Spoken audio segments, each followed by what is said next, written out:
A Web Rádio Fraternidade apresenta o programa Palavras para a Alma. Apresentação de Ana Tereza Camasmi. Escreva para o e-mail faleconosco@radiofraternidade.com.br e interaja com a apresentadora Ana Tereza.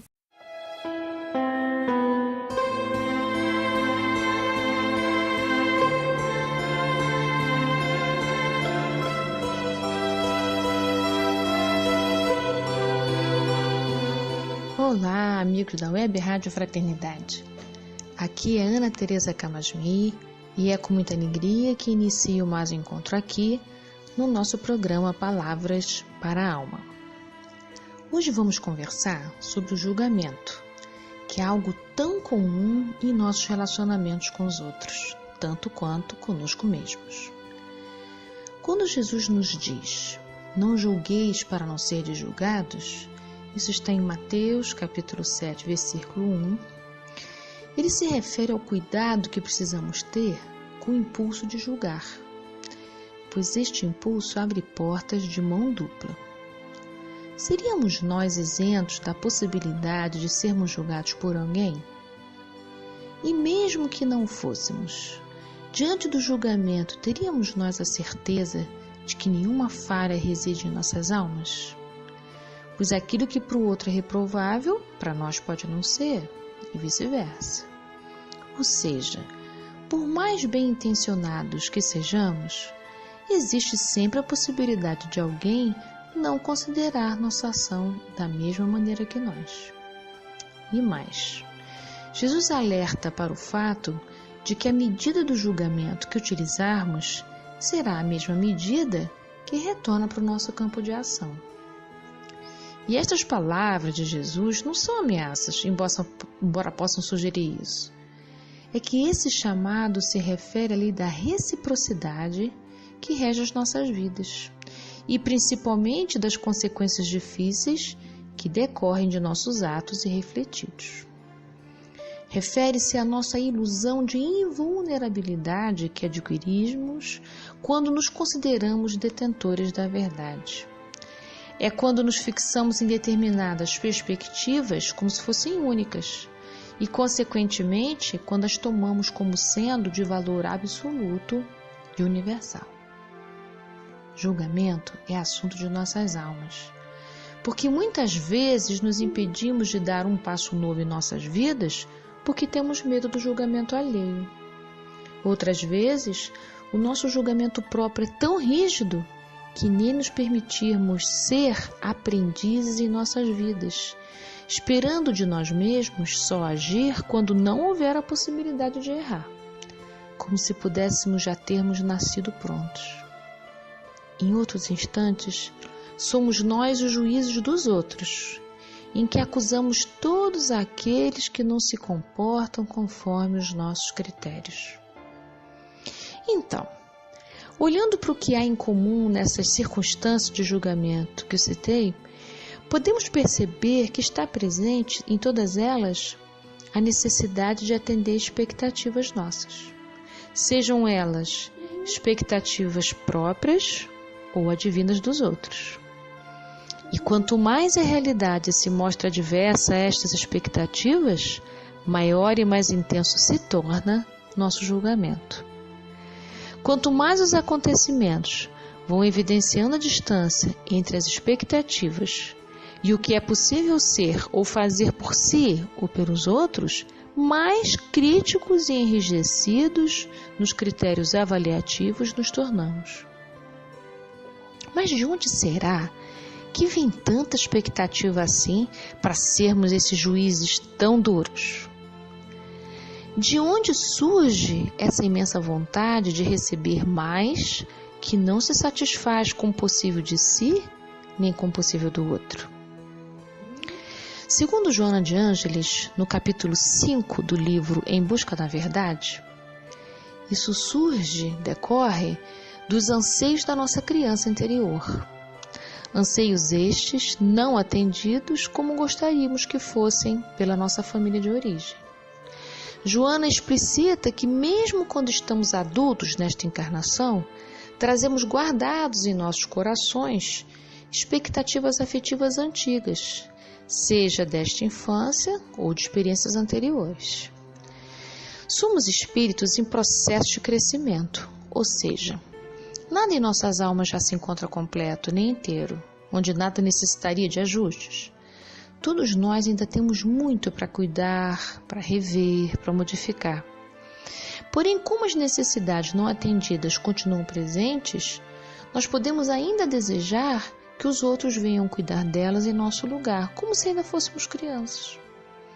Então, é deste lugar de precariedade que lançamos nosso olhar para nós e para os outros, e aí viramos juízes, no desejo de que os vazios afetivos sejam preenchidos da maneira que a gente idealizou. E mais, nós queríamos que alguém especificamente fizesse isso. Por tudo isso é que o julgamento, embora não seja desejável quando é parcial, por outro lado pode indicar uma coisa muito importante, que é evidenciar para nós quais são as nossas necessidades afetivas que ainda não estão sendo atendidas. É que mostrar as nossas necessidades para os outros, ou às vezes para a gente mesmo, nos torna tão vulneráveis que fechamos os olhos para elas e fixamos nosso olhar para os culpados que elegemos por elas não serem atendidas a contento. Aprisionados no julgamento, não conseguimos nem perceber o que a gente tanto queria e não pudemos receber. E mais ainda, talvez mais importante, nós nem desconfiamos que agora somos nós que podemos nos oferecer. Aos olhos de Deus, ninguém nos deve nada. E nem nós devemos nada para ninguém. Afetivamente, quero dizer.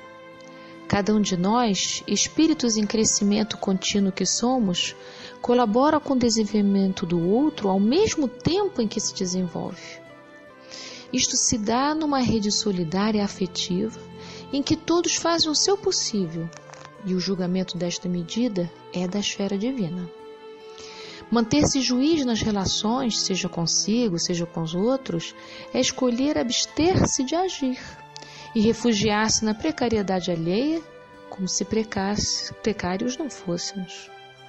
Estacionados no julgamento que tanto nos exaure, faz com que não olhemos as flores que já estão nascendo das nossas semeaduras e que tanto podem perfumar nossas vidas.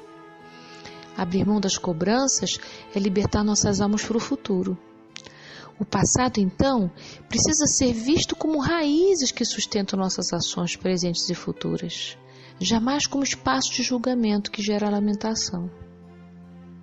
Estas podem ser uma boa desculpa para a gente não cuidar do que é a nossa tarefa nessa existência. Para a providência divina não há privilégio para ninguém, porque estamos todos sob a guarda da lei da igualdade. Todos somos irmãos, todos somos filhos de Deus, e para o nosso Pai não existem preferidos. O que existe são criaturas em aprendizado. Portanto, ninguém está encarnado aqui com vantagem sobre ninguém. Cada um de nós está experienciando o que é necessário para o seu desenvolvimento espiritual. Bem, então por onde começar, Com um bom exercício de compaixão. Ter compaixão por si mesmo e pelos outros é um passo inicial de extrema importância, porque a compaixão dissolve orgulho. E todos nós sabemos que quando estamos imbuídos do lugar de julgadores, nosso orgulho aumenta assustadoramente, nos afastando da nossa essência divina. Então vamos ver. Todas as vezes que aparecer a vontade de julgar os outros, ou até você mesmo, a pergunta é: qual é a minha necessidade que não está sendo atendida? O que é que eu quero mais do que me é oferecido? Feito isso, a vontade de julgar já diminui bastante. Em seguida, procurar atualizar esta percepção, ou seja, eu ainda preciso mesmo disso que eu acho que eu preciso? E em que medida eu ainda preciso?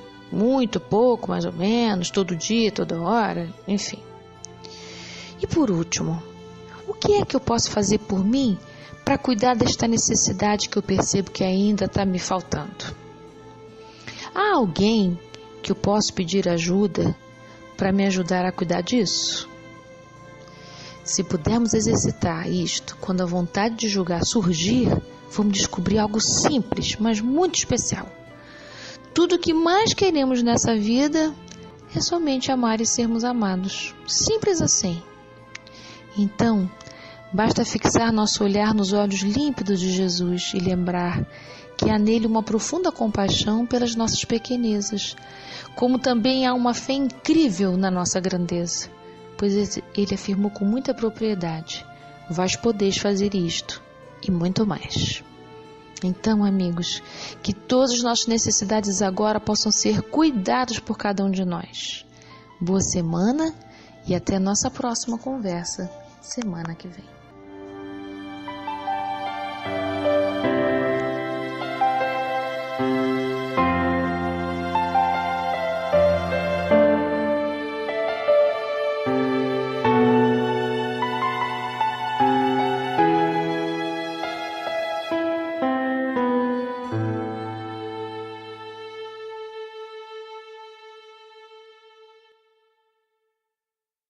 A Web Rádio Fraternidade apresentou o programa Palavras para a Alma. Apresentação de Ana Tereza Camasmi. Escreva para o e-mail faleconosco@radiofraternidade.com.br e interaja com a apresentadora Ana Tereza.